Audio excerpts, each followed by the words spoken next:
ನಮ್ಮ district incharge minister ಇವರು ಭಾಳ DPR ಬಗ್ಗೆ ಮಾತಾಡ್ತಾರೆ. ಮದಪ್ಪನವರೇ, ಶಿಷ್ಟಾಚಾರದ ಬಗ್ಗೆ ಕನಿಷ್ಠ ನಿಮಗೆ ಅದ್ರ ಬಗ್ಗೆ ಮಾತಾಡೋ ಕನಿಷ್ಠ ಸೌಜನ್ಯತೆಯನ್ನು ಇಟ್ಕೊಳ್ಬೇಕಾದ್ರೆ ನಿಮ್ಮ ಹಿನ್ನೆಲೆಯನ್ನು ಸ್ವಲ್ಪ ನೋಡಬೇಕಾಗುತ್ತೆ. ಇದೇ ಚಾಮುಂಡಿ ಬೆಟ್ಟದಲ್ಲಿ ಆಷಾಢ ಶುಕ್ರವಾರ ಪ್ರಾರಂಭವಾದ ದಿನ ಇಲ್ಲಿ ಬಂದ್ರಲ್ಲ, ಅದ್ರ ಆಷಾಢ ಶುಕ್ರವಾರದ ಉದ್ಘಾಟನೆ ಒಂದು ರೀತಿ ಬಂದ್ರಲ್ಲ, ಇಲ್ಲಿ ಪೂಜೆಗೆ ಅಂತ ಬಂದ್ರಲ್ಲ, ಶಿಷ್ಟಾಚಾರ ಏನು ಸರ್? ಮಂಗಳಾರತಿ ಕೊಟ್ಟರೆ ಮಂಗಳಾರತಿ ತೊಗೊಳ್ಬೇಕಾದ್ರು ಶಿಷ್ಟಾಚಾರ ಸರ್. ನಿಮಗೆ ನಂಬಿಕೆ ಇಲ್ಲ ಅಂದರೆ ಚಾಮುಂಡಿ ಬೆಟ್ಟಕ್ಕೆ ಯಾಕೆ ಬರ್ತೀರಿ ನೀವು? ಶಿಷ್ಟಾಚಾರದ ಬಗ್ಗೆ ಮಾತಾಡ್ತೀರಾ? ಆ ತನ್ವೀರ್ ಸೇಠ್ ಬಂದ್ರೂ ಕೂಡ ಹಣೆ ಕುಂಕುಮ ಇಟ್ಕೊಳ್ತಾರೆ, ಮಂಗಳಾರತಿ ತೊಗೊಳ್ತಾರೆ, ತಾಯಿಗೆ ಪುಷ್ಪಾರ್ಚನೆ ಮಾಡ್ತಾರೆ. ನಿಮಗೆ ನಂಬಿಕೆ ಇಲ್ಲ ಅಂತಂದ್ರೆ ಯಾಕೆ ಸರ್ ಬರ್ತೀರಿ? ಇಲ್ಲಿ ಕೋಟ್ಯಾಂತರ ಜನ ಭಕ್ತರು ಬರ್ತಾರೆ, ಅವರಿಗೆ ನಂಬಿಕೆ ಇದೆ. ಆ ನಂಬಿಕೆ ಹೊಡೆಯೋ ರೀತಿಯಲ್ಲಿ ಇಲ್ಲಿ ಬಂದು ನಾನು ಮಂಗಳಾರತಿ ತೊಗೊಳ್ಳಲ್ಲ ಅಂತ ಹೇಳ್ತೀರಿ?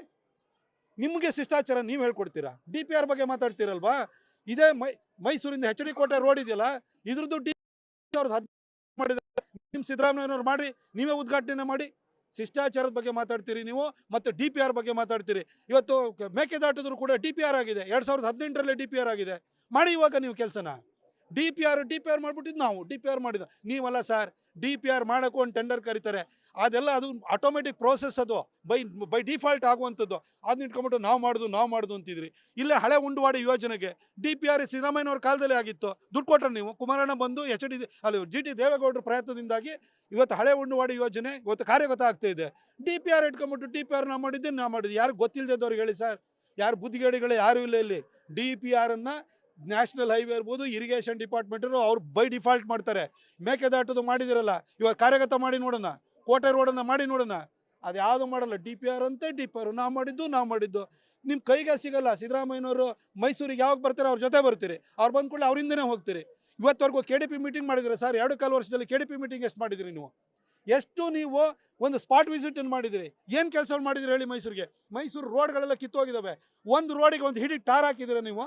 ಏನು ಸಾಧನಾ ಸಮಾವೇಶ ಅಂತೆ, ಶಿಷ್ಟಾಚಾರ ಅಂತೆ. ಇದೊಂಥರ ಭೂತದ ಬಾಯಲ್ಲಿ ಭಗವದ್ಗೀತೆ ಬಂದಂಗೆ ಆಗ್ತಾಯಿದೆ ಇವ್ರ ಮಾತುಗಳನ್ನು ಕೇಳ್ತಾ ಇದ್ರೆ. ನಾನು ಅದಕ್ಕಿಂತ ಮೊದಲು ಹೇಳ್ತೀನಿ.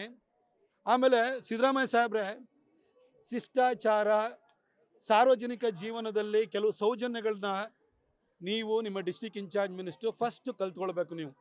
ಯಾಕೆಂತಂದರೆ ಇಲ್ಲೇ ರಾಜಶೇಖರ್ ಕೋಟಿಯವರು ಹಿರಿಯ ಪತ್ರಕರ್ತರಿದ್ದರು.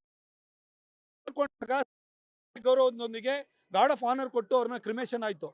ಇತ್ತೀಚೆಗೆ ಕೋಲಾರದಲ್ಲಿ ದಲಿತ ಸಂಘರ್ಷ ಸಮಿತಿಯ ಒಬ್ಬ ವ್ಯಕ್ತಿ ಅಲ್ಲಿ ತೀರ್ಕೊಂಡಾದ ನಂತರ ಅವರಿಗೂ ಕೂಡ ಹೋರಾಟ ನಮ್ಮ ಹಿನ್ನೆಲೆ ಇದೆ ಅನ್ನೋ ಕಾರಣಕ್ಕೋಸ್ಕರ ಅವ್ರಿಗೂ ನೀವು ಕೂಡ ಗಾರ್ಡ್ ಆಫ್ ಆನರ್ ಕೊಟ್ರಿ. ಈ ಭಾಗದಲ್ಲಿ ಪತ್ರಿಕೋದ್ಯಮದಲ್ಲಿ ಒಂದು ಮೇರು ವ್ಯಕ್ತಿತ್ವವಾಗಿದ್ದಂಥ KB ಗಣಪತಿಯವರು ತೀರ್ಕೊಂಡ್ರು. ಅವರಿಗೆ ಒಂದು ಕನಿಷ್ಠ ಸೌಜನ್ಯ ಇಲ್ವಲ್ಲ ಸರ್? 50 ವರ್ಷ ಪತ್ರಿಕೋದ್ಯಮ ಮಾಡಿದ್ದಾರೆ. ಇಂಗ್ಲೀಷ್ ಪತ್ರಿಕೋದ್ಯಮದಲ್ಲಿ ಒಳ್ಳೆಯ ಹೆಸರು ಇಟ್ಕೊಂಡಿದ್ದಂಥವ್ರು.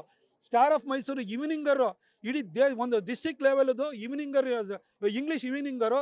ಯಾವತ್ತೂ ಕೂಡ ಇಷ್ಟು ದೊಡ್ಡ ಪ್ರಚಾರವನ್ನು, ಇಷ್ಟು ದೊಡ್ಡ ಸಂಖ್ಯೆನ ಪ್ರಸಾರ ಸಂಖ್ಯೆಯನ್ನು ಯಾವ ಪತ್ರಿಕೆಯನ್ನು ಇಟ್ಕೊಂಡಿಲ್ಲ. ಅಂಥ ಪತ್ರಿಕೆಯನ್ನು ಕಟ್ಟಿದವರು. ಇವತ್ತು ಮನೆಯಲ್ಲಿ ಜನ ಬೆಳಗ್ಗೆ ಯಾವುದೇ ಸ್ಟೇಟ್ ಲೆವೆಲ್ ಪತ್ರಿಕೆ ಇದ್ರೂ ಕೂಡ ಜೊತೆಗೆ ಮೈಸೂರು ಮಿತ್ರ ಬೇಕು. ಈ ರೀತಿ ಒಂದು ಪತ್ರಿಕೆಯನ್ನು ಕಟ್ಟಿದಂತಹ 50 ವರ್ಷದ ಹಿನ್ನೆಲೆ ಇರುವಂತಹ KB ಗಣಪತಿಯವರಿಗೆ ಒಂದು ಸರ್ಕಾರಿ ಗೌರವವನ್ನು ಅವರ ಅಂತ್ಯ ಸಂಸ್ಕಾರ ಸಂದರ್ಭದಲ್ಲಿ ಕೊಡಬೇಕು ಅನ್ನೋ ಸೌಜನ್ಯ ನೀವು ತೋರಿಸಲಿಲ್ಲ. ನೀವು ಶಿಷ್ಟಾಚಾರನ ಮಾತಾಡೋಕೆ ಹೋಗಬೇಡಿ ಸರ್.